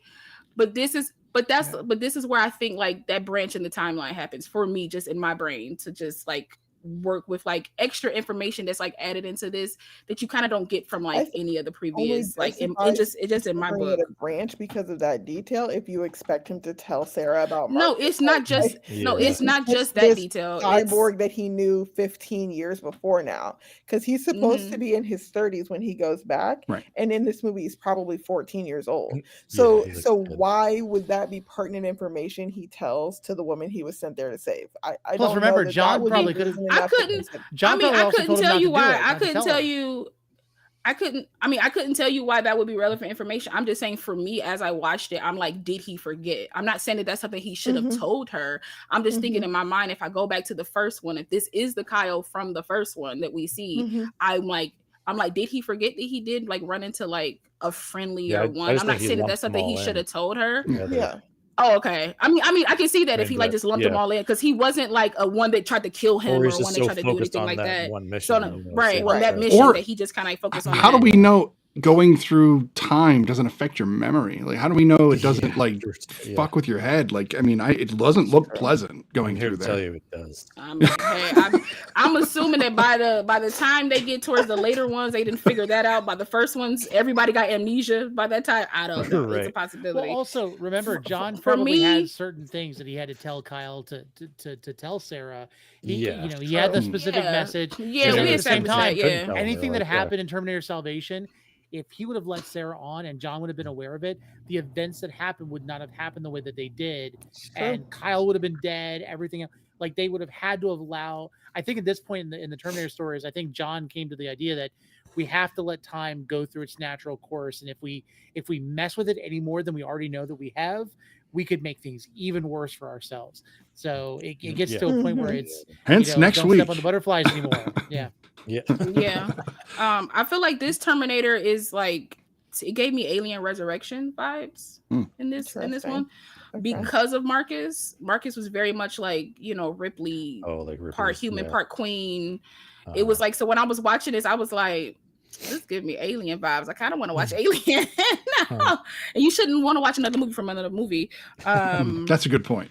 Well, they did crossovers, so I'm just saying, for the most part, this film was a solid. I forgot how much I loved Moon Bloodgood. I forgot how good of an actress she actually is, because I don't really see her in anything really much anymore. So when I saw her in this, I was like, oh yeah! I was like, she's amazing. She exists. She exists, and she needs more things. I need to see her in more things, and she's like absolutely amazing. But I will say, I don't like the thing of men choking women and then kissing them.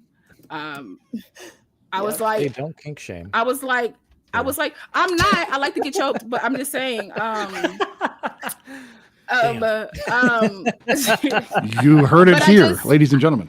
Yeah. But it's just one of those things where it's like, I just realized it irks me to see it in film like a lot, like this, like she risked a life that she built, like a family of friends, to get him out the room, to get you down, to save your cybernetic life, and you choke her, and then you just, oh, it's okay, and you just like, I'm like, don't do that. You could have just hugged me or something. You could have just gave me a high five, right? A good action. You shouldn't high five a Terminator, though. It'll hurt your hand. We've established that. That's been established. But it wouldn't, though, because I feel like just how people could like control their. I know. I feel like and Marcus seemed a bit stronger than he believed. There were some moments I wanted to bring up at the end of the film that especially drove me kind of nuts. When they're flying the single Huey away with 7 people in it or whatever, there is not a single Terminator around. There's not a single bad guy within miles of this place, even though it's a factory. And I found that very infuriating, especially since when we come into this place for the first time, they're everywhere. They're littered all over this place. But as soon as we're escaping convenience they're just gone. And I thought that was really odd. The whole ending sequence was loaded with these kinds of things. Like I was mentioning before, where John gets hit multiple times into things and he's not dead at all, or even kind of, he's just winded, I'm like, all right, that's fine. That first still pillar, he should have been out cold. Right. Wasn't it established? I mean, like the whole premise with the fake signal was kind of the idea that there was a whole mothership concept that once the factory was destroyed, anything that was surrounding was deactivated. Right. They didn't do the independent microprocessors until later on in the history. No, but they didn't blow it up until they were clear, and there were no Terminators trying to stop the chopper from leaving. Like there was nobody. It was only when they were testing it, it was while the signal was active, but the signal wouldn't have been active once they didn't keep it active, as far as I understood it. I'm like, I don't. Well, the Terminator he was fighting wouldn't have been working had it been active. Exactly. So it couldn't have been active that whole time. The signal wasn't active, so yeah. Yeah. Right. Are you talking about the Arnold Terminator that he was fighting? Yeah. But wouldn't he have had the independent? Yeah, the independent microprocessor. Yeah. So he wouldn't be connected to that network anyway. Yeah, that's true. Okay. I just missaw that, and I thank you for clearing that up for me. Then that helps. That makes sense. That makes sense. Yeah. So then I guess maybe the signal was active. So was the signal the Arnold Terminator T800 Terminator was separate? Had a redundant system. Yes. Yeah. Okay. That makes sense. Because I was going to ask that question about the signal and where, like, did we use it after we used it? Like, so okay. Yeah. So also, it makes more sense that when they got to the valley and they turned it on, they left it on. Right. So didn't we already establish in 1 or at least in 2 that molten metal will destroy a Terminator of any kind? Didn't we establish that? So why is pouring molten metal on this lava? One not good enough to stop it? I didn't like that at all. Like, how could it burst through? Like, we saw a T-101 and a T-1000 die in. Well, But remember, like, even when he was going down into the thing, right? Like, we didn't really get to see him. Like, we saw him go down into it. We didn't get to see it be on his body, and then he shot the thing and cooled him down, and like froze him in the middle of that. So it was like he didn't even have a chance to like finish melting, I guess, until he cooled also him remember down. the molten metal as it's being poured on top of the T800 would then also start to cool as it's going down and being cardiac nerve. No, but like, isn't that molten metal cooling down as it's being poured on him? So it's not having a chance to melt him in essence. I think he has to be like fully submerged, like in a vat of it. Because we're all about science in it's these just kind of movies, like right? dropping. Well, if that was the case, then when they hit the metal, they'd float on top because it would be too dense for them to go into. Like, that's how lava is. So, like, that's the reality it would be. That's Yeah. happening right now. Sorry. We're talking about movies. Let's get away from the physics of it all.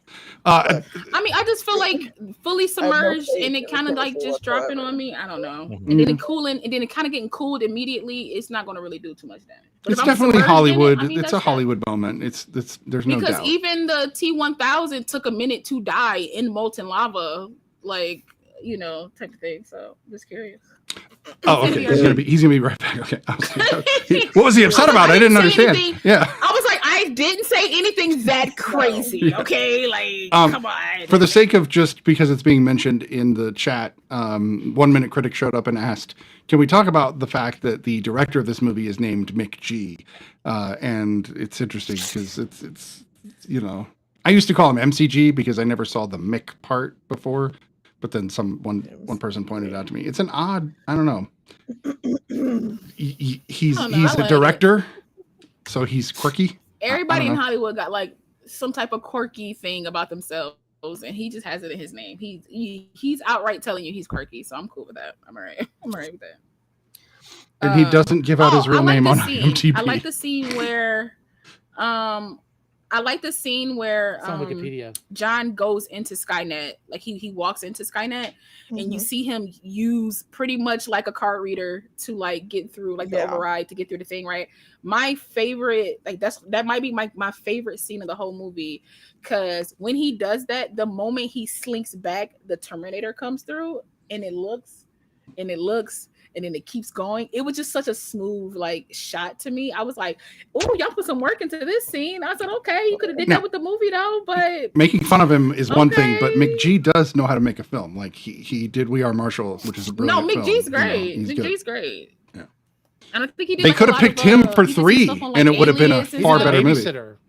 He what? Yeah, I just saw he did. I think he did some stuff on Alias. He did. Yeah, his name is Joseph McGinty Nickel. So that's why he changed it to McG. That's why. Yeah. But he's been on. He did Fastlane, The OC, Supernatural, Chuck. He's got some stuff he's done. Shout out to him on Supernatural. You said The Babysitter. He did The Babysitter's dope. That's one of the best modern. And Sharon, he's worked with Shane Hurlbut multiple times. But then he also did The Babysitter Killer Queen, so he did the sequel too. Yeah. Babysitter Killer Queen was terrible. I'll just put that out there. It was freaking awful. It was painfully bad. Yeah. He also did another movie that I never was able to finish, 3 Days to Kill. Could never finish that film. Janine, what? Brian? Took 3 days. Janine was mentioning that he was a music video director. Oh, which like it's a rule. Was like, which is essentially what you need to become a director of film. Like, find an artist, make 3 of their videos, and then they'll give you a big budget movie. I don't know how that works, but it's how it works. Sweet. I'm on my way, you guys. I got this. David Fincher was a music video director. There's so many Detroit artists I can pull from. Not Ridley Scott. No, I think Ridley has some music that he's done before. He's done some various things with music in the past. Like almost all major directors have done something on that level.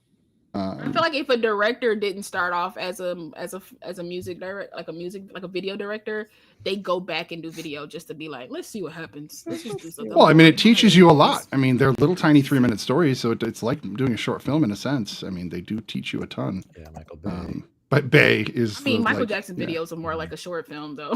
anybody else is like, I think, in the world. Who was I was looking up? I think it was Favre. Favre's done as well. Some different music stuff as well. Anyway, we could go off on just directors' careers as a whole show. any other thoughts on Terminator Salvation? Because we have run a smidge long, but not too long. Tyler, you haven't said much here a little bit. Go ahead. To be honest, like I kind of liked the movie a little bit more after listening to everybody. I was just like, man, I guess I was a little bit wrong about this. You're like, I guess oh, it's all right. oh. I was kind of bored, but like it makes it makes sense. I was like, all right, All right. I feel a little better about it. I don't know. That's what the real study's for. I will say, Yeah. Oh wait, go ahead, Brian. Oh, I was just talk a little bit more about Shane Hurlbut because I feel like, like I feel bad that he was, like, unprofessionally yelled at by Christian Bale in this, but because he's excellent. He's done some really incredible work. One of the things I love about Shane is that he always, like, I've followed his work for a while now, and like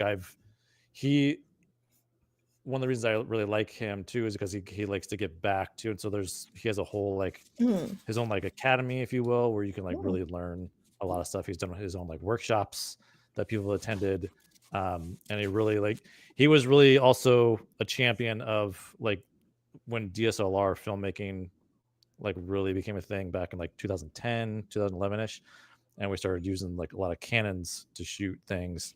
He actually made a whole film called Act of Valor. Oh, that was him. That's on Canons? Yeah, that was him. That was all shot on Canon. Yeah, DSLRs. That's cool. Wow. Yeah. Impressive. Yeah. He's the DP for that?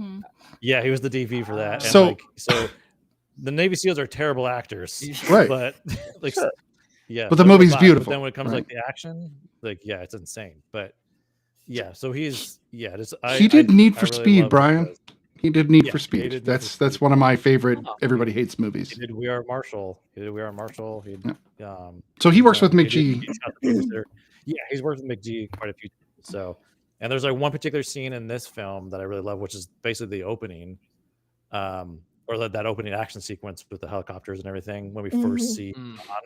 There's that whole like one long take that we shot where like you go in and out of the helicopter, and I think that's all like Shane's brain working there with the sequence. Like he also did Into the Blue. I'm just gonna put that out there. Yeah, he's got a few like off one. The Skulls. Wow, that movie's old. I didn't even think about that. Yeah. Solid The Babysitter. flick. He did the TV series Into the Badlands, which has got a lot of Waist Deep. That was a solid Swing Vote. That was a solid show. He went from Swing Vote to Terminator Salvation. Quite a shift in like what's happening. And like Semi-Pro, he did Semi-Pro. That's right. With Will Ferrell. But yeah, have fun with the movies you make. Exactly. It reminds me of Greg Fraser a little bit, like his like aesthetic and style. Like it kind of has like the same vibe. Like if Greg Fraser shot Salvation, I think it would have been like interesting too. Oh yeah, it would have been yeah. So let that man do a Terminator movie. I think. Oh, let him shoot one. Yeah. Well, I guess the creator was kind of the Terminator. Do you think James Cameron will ever come back and do one more? No. He already said Dark Fate was the last one he was going to do. Yeah, no. Unless he has a dream. Other than that, I don't really see it happening. Oh no, I think it'll have to be after Avatar 87. Yeah, no, he dreamed about blue people for a long time. That seems to be what he thought about. No, like for sure. Red people. They'll be yellow too. He might as well just go through the whole. Just a rainbow of people. Roy G. Biv. The whole time. That's the new name of his movie. He can appropriate. Avatar. I know, right? It's called Roy G. Biv. Yeah. James Cameron's Roy G. Biv. I just want to say in this film, I feel like this moment would have been a good moment to kind of like pull from the past a little bit. So, I understand. I get why John is skeptical of Marcus, because it makes sense when you find out that a person you let into your camp is a freaking like cybernetic. Like it makes sense that you're like, you string them up and who are you and what are you doing and all that kind of stuff. But also I feel like did they forget that they know that they reprogrammed one to go back into the future? So reprogram this one. Well, that's in the future. Hack into this one. That they haven't done that. I know, but it's like, they haven't done that. I'm just, that's very true. That's very true. They haven't done that yet. My bad. Was the biggest chink in his armor when you think about it, because if it wasn't for biggest chink in his armor. Because no, but think about it. His people around him were so focused on him being a futurist. He knew what was going to happen. Marcus was not on his radar, and of all of the Terminators that they were safe from, one got right into the camp, and that was Right. That's spooky. big push on his pride. Yeah. Yeah. It would rattle you to the core. You'd be the shell of the man. Oh wait, that's the I just discussion think- from the previous film. I just Sorry. like the film more now. I'm Wouldn't terrible. it be interesting though if he did go back to the tapes and then Sarah did say something about Marcus? It'd be great because I then think the that would timeline just- would be I would constantly just think that'd be changing. very interesting. Yeah, it'd be constantly that'd be changing. crazy. I would think that would Yeah. just be very interesting if he did go back to the tapes and P.S. be like, did I miss something? Yeah. You know? It's like, oh This yeah, just just to in. remind you, This just like another tape, like another tape popped up because Breaking the time is like always future changing. news. And so, A like, tape would just kind of amazing. manifest sitting there just all of a sudden. Yeah, Right. it's just like it's just there. Yeah, I was just like Too many other interesting. timeline movies we've done this with. There's I a think. side B to this tape. There's a Yeah. yeah. But I The mean, people have done B-side, so Sarah much Connor. with Yeah. people have done so much stuff with like timeline and going back and paradoxes and this you'll disappear, but then you'll come back if you fix this little thing that led up to this. That like our brains has so much of what we think a timeline could be or what it because it didn't with the MCU bringing in the multiverse and being like no, it doesn't change your present, but it changes another like thing. And it doesn't change your future, it changes like another thing. Thanks, Endgame. Our brains are just like saying. our brains are just like, what's the time? What do they do? I What's just did a time? video about this on my Right. Star Trek channel That's because I love time it. never works the same way in Star Trek. And people were arguing with me. Yeah. I was like, first of all, I'm not wrong. Also, Second of all, have a good day. here's some examples about why I'm First right. off, you must Like- be new here. like- No Right. facts. No facts. Like, I love that we kind of get an idea of continuity, but I also, for me, like the timeline, it's not established because it doesn't need to be honest. Like the evolution of the characters over time, and that may be a different conversation for next week, but I think that this week, when we're kind of like, where does this fall? And you mentioned that law. I don't mind the idea that there may have been branches in time. I don't personally think that maybe happened in this movie, but that's not to say that again in this alternate multiversal Terminator timeline that there couldn't have been. That's always a possibility. Yeah. But I like stuff like that. Like to me, like that's the fun of like film is I have all these possibilities in my head that can happen. Like I take what they put on screen and I'm like, that's cool. But then I can go have conversations with my friends and be like, but what if they did this? And to me, that'll lift the rating of a film higher than maybe something you put in the film. I'll be like, you know what? You might get nothing to talk about is boring, right? Yeah. And I'm like, you might get a 6 because I have thoughts that I wouldn't have had if I didn't watch the film. So If you guys I want just like like a having those living moments. embodiment of this, watch the Green Knight review that we did, and Law and Ray delve well into it, and why they didn't like the movie but have 1,000 really great things to say about pretty. it. Like it's I did say it was pretty. Yeah. I thought it was beautiful. Yeah. Oh, it was gorgeous. Yes. It was kind of like this aesthetic, kind of greeny, a little bit, a little dark, you know. Okay. The clothes were immaculate, you know. It was giving hand sewn, okay. Pearl stitch, okay. But that story, baby. I mean, We'll the have to story get- has been around for thousands of years. You're clearly, right. But You're right. very true, very true. We're gonna have to get Mr. Marvelite's take on it because everybody else on the panel has And I said w- and I said want to what they feel. see, yeah. and I Have want you to seen see The Green somebody Knight? else do the story. I want to see I have somebody else not. do it. Green Knight, A24. Go check it out. That said, we should rate this film. We actually have another thing. Well, I have another. Me and Mr. Marvelite and a few others have other things after this that we have to get to. So we should probably move to the ratings on this. Pardon us. Well, no, yeah. God, no. Wrap it up. Pardon us. Is My what he's God. saying. No. So let's get it. Let's get a rating. Let's start with Brian. It's a 7.5 for me. 7.5. That's very specific. I like it. Tyler. I'm gonna it salvaged the Terminator series a little. That's Like Is it hilarious. Salvation? Oh. And I'm gonna give it a 1 now. I'll give it a. I'm also gonna give it. It was like a 5 too, but that's a 7 now after listening to everyone so right. much. Nice. That's great. Love that. Myself, I'm going to give this an 8, even with the ending. I really enjoy the aesthetic. I enjoy John Connor being Batman, but not Batman. It's this movie. The movie title here, Terminator Salvation, is much like Spider-Man: Homecoming. It like has other meanings. Like it very much feels like they knew they were trying to rekindle a dead franchise. Yeah. Ray. Yeah. They were also salvaging for their life, as in, I get it. You guys clever. I get it. Go ahead, Ray. I would probably go in between. So I would say a 7.75. I really enjoyed it. I think all of the performances did their thing.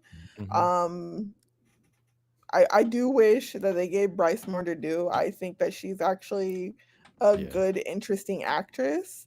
But yeah, I mean, I've seen it a lot of times. I think it fits well within the timeline, and the story does help continue. 7.75. I liked it. All right, Mr. Marvelette. So it's hard. I know, right? So I would probably go. I actually like this film a whole lot more, and again, this is probably because, they set us up to like this more than the previous film. I mean, it's obvious. And then, of course, then you look at the next films and you're like, wow, Salvation was even better than I thought it was.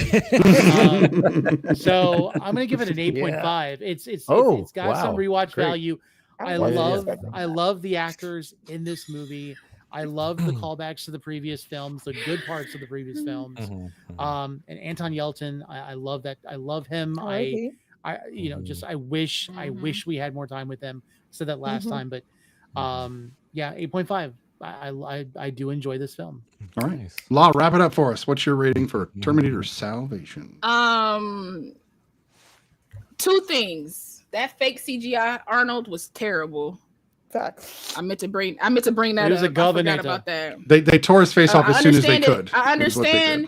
I know, and I was like, "Thank you for burning his face off," because we didn't need that. And I understand it was like a body double, and they put the thing on him. It means 2009. It was it was still terrible. And I'm just so mad at John fell for the fake Kyle voice. I was just like, bro, we've been through this. I think he knew, and he was so worried it might have actually been Kyle. But every time, and I feel you. I a little bit jumped a little bit myself. I still did jump, but like I think he knew. He was like, I probably shouldn't check. I shouldn't check. You felt like there were like hesitation. He was just like, but what if it is? Yeah, exactly. Well, he also unloaded his 9 on the Terminator's face, and I'm like, you know better than this, dude. You fought this machine before. What are you doing? There were just moments where I was just like, come on, Kyle, you're better than this. But I will give this was better than the rise of those machines, because they never rose again. I will give this a 7, and that's hesitant. But that means she'll watch it again. It's possible she'll watch it again. I will. That's what it means. Yep, I gave it a salvation. Yes, I gave it a salvation. Yes, I gave it a I'm trying to be like I'm trying to be more like Ty. All right. Well, this has been the second of 3 parts of the Terminator series. We will be, of course, visiting Terminator Genesis and Terminator Dark Fate next week, and then you can hear us talk about all what we think about every film and the whole timeline and etc. Do follow us on all social media. Check out The Real Arena, and check out every one of these wonderful hosts on their own TikToks, YouTubes, etc. Follow us all. You guys have a great evening. And we'll be back. Bye. We will be back. Hey. Try to salvage your evening. I don't know. Okay. Rise up and all right. Watch The Real Study. Come on, Ty. Okay. Don't pass judgment on us. All right. Keep watching. You know what I'm saying? Ty. Yeah. Good night, or you'll be terminated. Jenna. Ty, I need to bring you on for some Marvel movies. You can review the Punisher. Oh. there would be a dark fate The Punisher. Punisher. at your Genesis, which is the Or beginning. What is- we can review What's- Echo. So this is I'm gonna keep streaming because this I feel like we're watching a sort of a train wreck, but not really. You guys have a great evening though. It's an abrupt stop. It's not Oh, it a hasn't train wreck. stopped It's an yet. abrupt stop. You Is go. what it is. Oh yeah, no, I'm still going. Oh, so good. No, we waved twice. He's still going. Go ahead and Yeah. terminate this. He right played now. this, Ray. He played I this, Ray. just We were I all love like, catching "Brian, Tyler's he's- little bits at the end. They're a little great. Time to Christian Bale out of this podcast.